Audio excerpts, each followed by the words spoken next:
स्वागत है आपका मिड कैप मसाला में। आपके साथ मैं हूं अभिषेक सत्यव्रतम। बाजार की बात करें तो बाजार में आज हम देख रहे हैं कि लगातार रिकॉर्ड तेजी के बाद थोड़ा सा ठहराव सा दिख रहा है।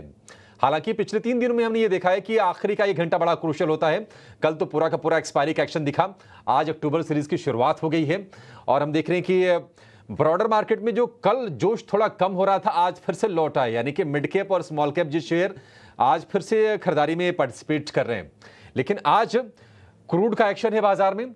बीपीसीएल आप देखिए करीब 4% ऊपर है, क्योंकि कच्चे तेल का भाव आ गया है $71 के आसपास। और इसके अलावा हम देख रहे हैं कि जो क्रूड के इंपैक्ट वाले शेयर हैं, उसके अलावा आपको मेटल ऊपर दिखेगा, क्योंकि चाइना वाला फैक्टर प्ले कर रहा है। वहां पर स्टिमुलस मेजर्स लिए गए हैं, दरों में कटौती की गई है, उसका फायदा मिल रहा है। लगातार छठे दिन मेटल इंडेक्स ऊपर है, करीब 10% के आसपास की रिकवरी मेटल इंडेक्स में निचले स्तरों से आ गई है।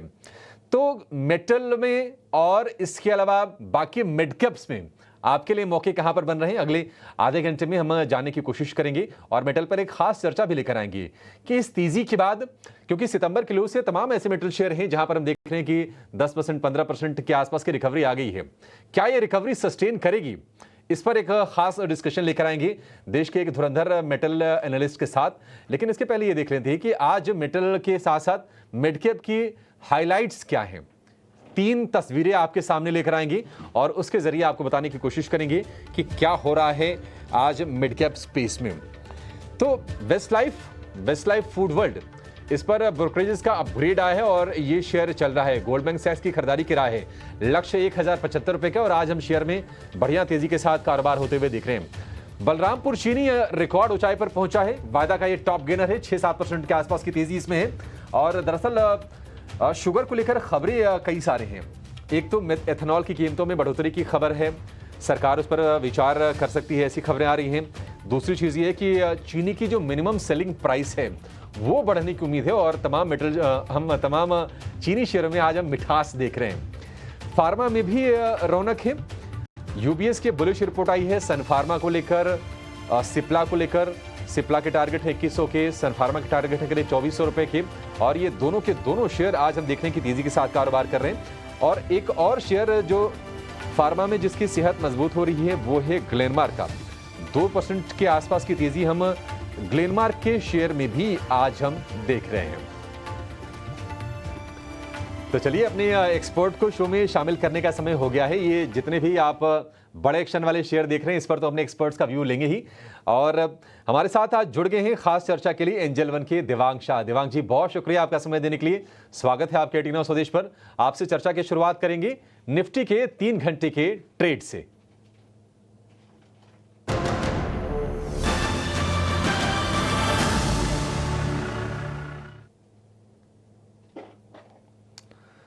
देवांग जी बताइए, आज हम देख रहे हैं कि एक्सपायरी खत्म, थोड़ा सा लैकलस्टर माहौल जरूर है। हालांकि हाईज आज भी बाजारों में बनाए हैं। निफ्टी पर आप क्या ट्रेड लेने की सलाह दे रहे हैं? 26,200 से 250 के रेंज में निफ्टी क्या समय बिताएगा, या फिर ये रफ्तार अभी निफ्टी को और आगे लेकर जाएगी? और आखिरी के 3 घंटे के लिए क्या ट्रेड लेना है? बात करें निफ्टी की, तो निफ्टी में ओवरऑल जो ट्रेंड है पॉजिटिव है। आज हमने कुछ एक कंसोलिडेशन देखा है, तो बट यहाँ पे नहीं, पर बाय एंड डिप्स की स्ट्रेटेजी रखे। इमीडिएट जो सपोर्ट आता है निफ्टी का वो 26,200 निफ्टी फ्यूचर का सपोर्ट है। 26,500 26,550 तक के जोन देखने मिल सकते हैं। बट बाय एंड डिप्स की स्ट्रेटेजी रखे, यहाँ पे बाय करने की सलाह नहीं रहेगी।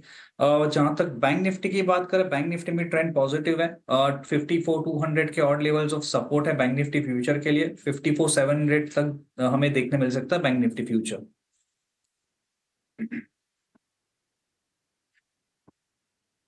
ठीक है, ये आपके लिए व्यू हो गया निफ्टी पर और निफ्टी बैंक दोनों पर।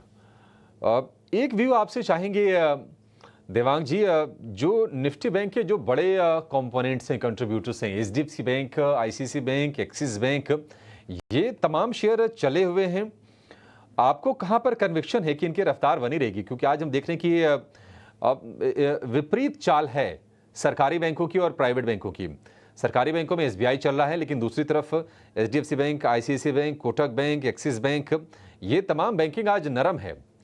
आपका कन्विक्शन वाला ट्रेड किसमें होगा? भी बात करें बैंकिंग सेक्टर में, तो प्राइवेट सेक्टर बैंक में हमें लगता है कि अभी भी अब हमें अपसाइड देखने मिल सकता है। यहाँ पे एक्सिस बैंक की बात करेंगे।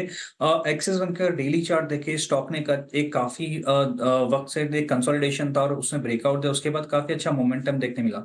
हमें लगता है कि अभी इसमें भी और भी अपसाइड देखने मिल सकता है। करीबन 1350 तक के जोन एक्सिस बैंक में देखने मिल सकते हैं। जहां तक सपोर्ट की बात करें, 1220 का सपोर्ट रहेगा एक्सिस बैंक के लिए। ठीक है, 1220 का सपोर्ट रहेगा एक्सिस बैंक के शेयर के लिए। चलिए देवांग जी, सब ये जान लेते हैं कि उनके पसंद के शेयर कौन से हैं। सर बताइए, आज आपने क्या खोजा है, और क्या वो आपके शेयर मिड कैप स्पेस के हैं या फिर उसमें कुछ ब्लू चिप्स भी हैं, बड़े वाले शेयर भी हैं? एक स्टॉक यहाँ मिड कैप का रहेगा, यूबीएल, यूनाइटेड ब्रेवरेज लिमिटेड। और बात करें चार्ट स्ट्रक्चर के, डेली चार्ट स्टॉक ने एक अच्छा हाइट ऑफ रिटर्न स्ट्रक्चर में ट्रेड कर रहा है। ऑल्सो आज हमने देखा कि स्टॉक में ब्रेकआउट बेयर दिखने मिला है, तो यूबीएल खरीदने की सलाह रहेगी। स्टॉप लॉस में 2150, टारगेट है 2280। नेक्स्ट स्टॉक रहेगा HDFC life insurance. Life insurance space की बात करें तो हमें आज मोमेंटम अच्छा देखने मिला है स्टॉक के अंदर। एचडीएफसी लाइफ की बात करें तो स्टॉक में कंसोलिडेशन ब्रेकआउट स्टॉक ने देखने मिला, एक रेंज ब्रेकआउट देखने मिला है एचडीएफसी लाइफ इंश्योरेंस में। तो एचडीएफसी लाइफ इंश्योरेंस खरीदने की सलाह रहेगी। 720 का स्टॉप लॉस रखना है 768 के टारगेट के लिए। ठीक है, दो शेयर आपके लिए हो गए, एचडीएफसी लाइफ हो गया, और दूसरा जो शेयर आपके लिए है वो भी आपकी स्क्रीन पर लेकर आएंगे। टारगेट एचडीएफसी लाइफ के लिए बनेगा वो 768 रुपये का। और यूनाइटेड ब्रिवरीज, आज हम देख रहे हैं कि जो लिकर कंपनीज है ना, वहाँ पर चुनिंदा बाइंग हो रही है, उसमें यूबीएल भी है, 2% की तेजी है। 2280 रुपये के टारगेट के लिए आपको खरीदना है, 2150 रुपये के स्टॉप लॉस के साथ इसमें आपको बाइंग करनी है। एक शेयर और मिड कैप से मैं आपके सामने रखता हूं देवांग जी। हालांकि तेजी हो गई है, अब मैं सोच रहा हूं कि इसको आपसे पूछें या ना पूछें, क्योंकि अब ये डे हाई पर है, और वो शेयर है एक्साइड एक्साइड इंडस्ट्रीज का। 450 रुपये के आसपास शेयर ने सपोर्ट लिया, फिर वहां से एक तेजी की शुरुआत हुई है। आपको लगता है कि ये तेजी टिकाऊ होगी एक्साइड में? सी एक्साइड इंडस्ट्री से बात करें, डेफिनेटली स्टॉक्स में आज हमें मोमेंटम देखने मिला है, बट हम पास्ट फ्यू डेज देखें तो काफी एक रेंज में चल रहा था। तो जब तक स्टॉक 515 के ऊपर नहीं निकलता तब तक अवॉइड की सलाह रहेगी। अगर स्टॉक 515 के ऊपर सस्टेन करता है तो उसमें एंट्री की सलाह रहेगी।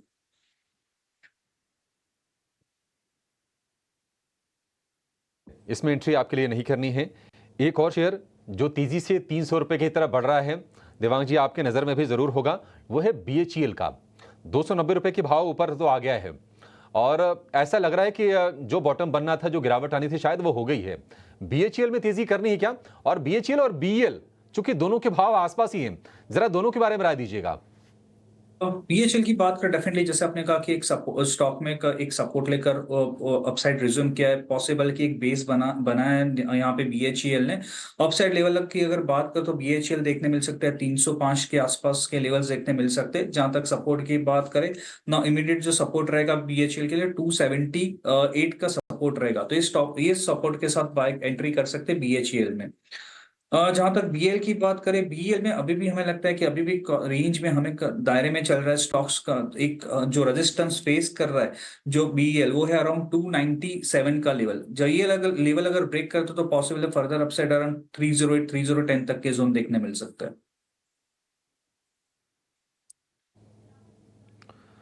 ठीक है, बीएल को लेकर ये व्यू। एक फटाफट व्यू दीजिए देवांग जी, वो है जेम फाइनेंशियल का। जहां तक मैं चेक कर पा रहा हूं, शायद ये स्टॉक मल्टी ईयर हाईस पर ट्रेड कर रहा है। 152 रुपये का आज इसने हाई बनाया है, और महीने भर में 40% चल चुका है। जेम फाइनेंशियल की ये रैली जारी रहेगी, या फिर जिन्होंने एंट्री की हो, मान लीजिए 100 रुपये 120 रुपये, वो प्रॉफिट टेकिंग कर लें इसमें अब? आई थिंक जेएम फाइनेंशियल की बात करो, चार्ट ट्रेंड की बात करो, काफी स्ट्रांग है, मोमेंटम है, बट यहाँ पे न्यू एंट्री की खरीदे की सलाह नहीं रहेगी। जिनके पास है वो होल्ड करे, एक 139 का स्टॉप लॉस इसमें बनाए रखे। अपसाइड अराउंड 157 158 तक के जोन आते हैं, वहां पे एग्जिट की सलाह रहेगी। तो होल्ड की सलाह रहेगी स्टॉक के अंदर with the stop loss of 139। Nifty slip कर गया है लाल निशान में, 26,200 के आसपास है। तो जो रेजिस्टेंस लेवल की बातचीत हो रही थी निफ्टी के लिए 26,200 से 250 की रेंज में, वो हम इस वक्त देख भी रहे हैं। निफ्टी बैंक में गिरावट और बढ़ी है, अब 300 अंक नीचे आ गया है निफ्टी बैंक, क्योंकि जो भी बड़े कंट्रीब्यूटर्स हैं वेटेज के लिहाज से निफ्टी बैंक में, वहां पर प्रेशर है, चाहे वो एचडीएफसी बैंक हो, आईसीसी बैंक हो, एक्सिस बैंक हो, कोटक बैंक हो, ये तमाम शेयर आज गिरावट के साथ ट्रेड कर रहे हैं। लेकिन आज दूसरी तरफ अगर हम देखेंगे तो जो हाँ मिठास है वो है शुगर शेयर। आज बलरामपुर चीनी का आप शेयर देखिए, करीब 6% ऊपर है और रिकॉर्ड ऊंचाई पर ये ट्रेड कर रहा है। दरअसल चीनी को लेकर कई सारी पॉजिटिव खबरें आई हैं, वो खबरें क्या हैं ये जरा समझ लेते हैं और ट्रिगर क्या बन रहे हैं तेजी को लेकर ये बताने के लिए हमारे सहयोगी विश्वमोहन हमारे साथ जुड़ गए हैं। विश्वमोहन, शुगर में अच्छी मिठास है, बताइए क्या क्या ट्रिगर्स बन रहे हैं? देखिए, 4 बड़ी खबरें हैं। जिस तरह से कल फूड मिनिस्टर का बयान आया, प्रहलाद जोशी जी ने साफ किया कि एमएसपी यानी मिनिमम सेलिंग प्राइस जो चीनी की 2019 फरवरी में तय हुई थी 31 रुपये प्रति किलो, उसको हम बढ़ाने पर विचार कर रहे हैं। इंडस्ट्री की लंबे समय से डिमांड थी कि इसे बढ़ाया जाए, क्योंकि उसी के भाव के आधार पर उनको लोन मिलता है, इसलिए वो इसकी डिमांड कर रहे हैं। ऐसा नहीं है कि वो उसी भाव पर उन्हें बेचना मजबूरी है, वो उसके भाव के ऊपर ही वो बेचते हैं चीनी, लेकिन लोन का जो पैरामीटर होता है उसके जरिए तय होता है। दूसरी खबर है कि एथनॉल के प्राइसेस जो 2022-23 का जो एथनॉल का सप्लाई ईयर है, उस समय से अभी तक एथनॉल के दाम नहीं बढ़े हैं, तो उम्मीद की जा रही है कि उस पर भी जल्द फैसला होगा। मंत्री जी ने यह भी कहा कि हम इसको लेकर विचार कर रहे हैं। तीसरी खबर यह है कि अभी तक जो एथनॉल जो मौजूदा एथनॉल सप्लाई ईयर है जो अक्टूबर में खत्म हो जाएगा, उसमें हम 14% पेट्रोल में एथनॉल ब्लेंडिंग के टारगेट को अचीव कर चुके हैं। 20% की तरफ हमारा फोकस है, 25-26 तक का उसका टारगेट है।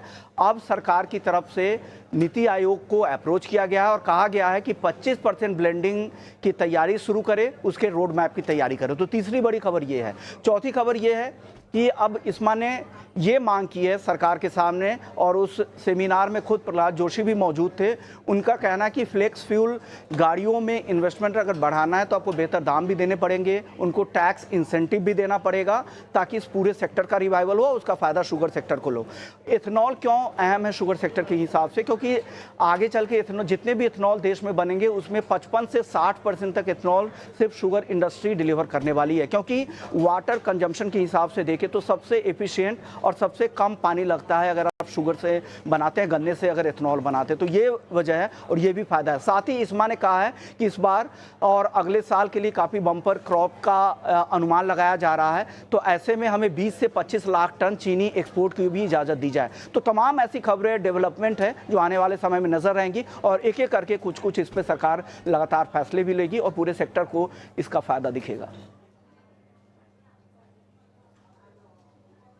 ठीक है, शुक्रिया विश्वमोहन। तो चीनी के लिए एक नहीं, दो नहीं, कई सारे ट्रिगर्स हैं और उन ट्रिगर्स का आज आपको बाजार में असर भी दिख रहा होगा।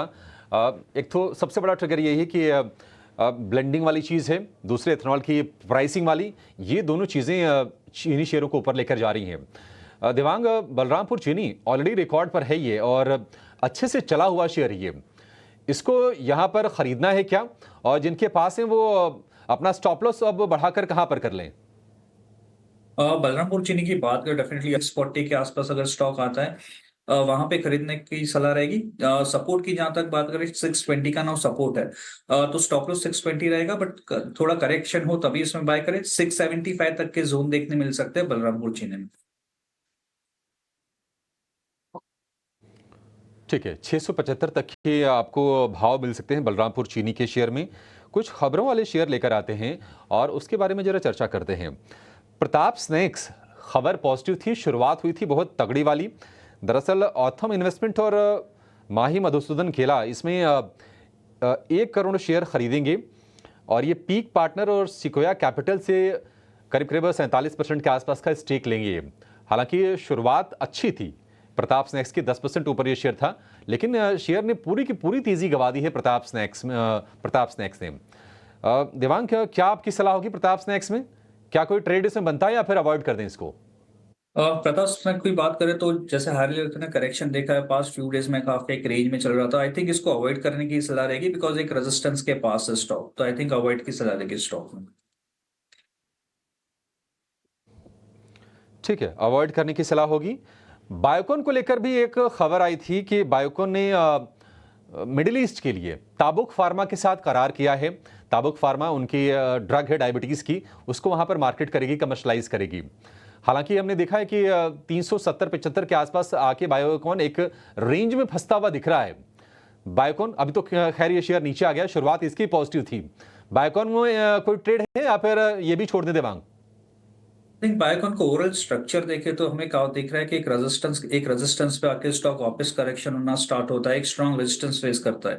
तो 382 का जो रेजिस्टेंस है वो स्ट्रॉन्ग रेजिस्टेंस फेस करे, जब तक लेवल को ब्रेक नहीं करता स्टॉक्स, तब तक यहाँ पे बाय की सलाह नहीं रहेगी, अवॉइड की सलाह रहेगी स्टॉक के अंदर।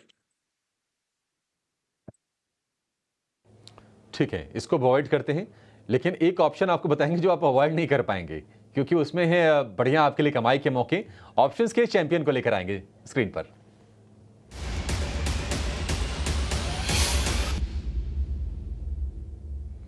हमारे साथ जुड़ गए हैं ऑप्शंस के चैंपियन कोटक सिक्योरिटीज के अमोल आठवाले। अमोल, बहुत शुक्रिया आपका समय देने के लिए। बताइए, बाजार तो आज निफ्टी बैंक नरम है लगातार तेजी के बाद, और निफ्टी साइडवेज है। मौके अब मुझे लग रहा है कि आपने स्टॉक्स में ही खोजेंगे। बताइए क्या ट्रेड है आपका? जी नमस्ते एंड गुड आफ्टरनून। जी आपने बिल्कुल सही कहा, आज थोड़ा कंसोलिडेशन है कल के शार्प रैली के बाद। स्टॉक स्पेसिफिक अगर हम देखते हैं तो एक HDFC लाइफ का मुझे 750 का अक्टूबर सीरीज का कॉल ऑप्शन अच्छा लग रहा है, बट वो कंडीशनल लग रहा है। अगर 738 के ऊपर अगर ये स्टॉक ट्रेड होता है तो ही आई थिंक मैं रिकमेंड करूंगा। 17.5 रुपए के आसपास मैंने पिक किया था, अभी थोड़ा सा मार्केट नीचे आया है, स्टॉक भी थोड़ा सा करेक्ट हो रहा है। पोजिशनली टारगेट निकल के आ रहे हैं 25 और 26 के, और स्टॉप लॉस उसका है 13.5 का। मैक्स प्रॉफिट उसमें हो सकता है 8800 का, और मैक्स लॉस उसमें हो सकता है 4400 का। ओवरऑल अगर हम पोजिशनल टेक्सचर देखते हैं तो हायर बॉटम फॉर्मेशन है स्टॉक में, और एक सेटअप काफी अच्छा है, बट कंडीशनल रहेगा। अगर 738 क्रॉस करता है स्टॉक तो आई थिंक ये पॉजिटिव मोमेंटम और बढ़ने के चांसेस चार्ट पे दिखते आ रहे हैं। ठीक है, कंडीशनल बाई आपके लिए है, लेकिन देखिए थोड़ी देर पहले ही दिवांग ने आपको HDFC लाइफ का ही शेयर बताया था आपको कैश में खरीदने के लिए, और उनका टारगेट था 768 का, 720 का स्टॉप लॉस बताया था उन्होंने। अमोल की रणनीति है कि 750 वाली कॉल खरीदनी है आपको 17.65 के भाव पर। लक्ष्य होगा 25 से 26 रुपए का, स्टॉप लॉस 13.5 रुपए का आपको लगा के चलना है। अधिकतम मुनाफा 8,800 और अधिकतम नुकसान 4,400, यानी कि ठीक ठीक उसका आधा। तो ये रणनीति आप अपनाइए, आपको मुनाफा होगा इस स्ट्रैटेजी में। बहुत शुक्रिया आपका अमोल, ये बेहतरीन स्ट्रेटजी सुझाने के लिए। चलिए, इस शो को यहीं पर अब समाप्त करने का समय भी हो गया है, लेकिन समाप्त करने से पहले एक जरा राय आपसे जानना चाहेंगे दिवांग। वो है पॉली कैब का शेयर, आज बढ़िया मोमेंटम, और अगर हम इस स्पेस में देखेंगे ना वायर एंड केबल वाले में, तो पॉली कैब को छोड़ दे तो और कहीं एक्शन दिख नहीं रहा है। पॉली कैब इतना क्यों चला है, ये जरा आगे हम समझने की कोशिश करेंगे इसको लेकर, लेकिन जरा आप लेवल्स कुछ बताएंगे, क्या यहाँ से तेजी कर सकते हैं, या जिसके पास ऑलरेडी ये शेयर है वो इसमें बने रहे? पॉलीकैब पे बात करें तो डेली चार्ट पे स्टॉक में कंसोलिडेशन ब्रेकआउट देखने मिला है, तो यहाँ पे एंट्री कर सकते हैं। स्टॉप लॉस रखिए अराउंड 6,900 के करीब स्टॉप लॉस रखिए। अपसाइड 7,400 तक के जोन देखने मिल सकते हैं, तो न्यू एंट्री इनिशिएट भी कर सकते हैं, और जिनके पास है वो होल्ड करें with the stop loss of 6,900। ठीक है, 6,900 के स्टॉप लॉस से बने रहें, 7,400 तक के आपको टारगेट देखने को मिल सकते हैं पॉलीकैब के शेयर में। थोड़ा सा पोजिशनल व्यू आपको इसमें रखना पड़ेगा। चलिए, मिडकैप मसाला को यहीं पर समेटने का समय हो गया है। दिवांग जी, बहुत शुक्रिया आपका समय देने के लिए, और आज तमाम शेयरों पर अपनी रणनीति शेयर करने के लिए और निफ्टी का भी व्यू शेयर करने के लिए हमसे। इस शो में फिलहाल इतना ही।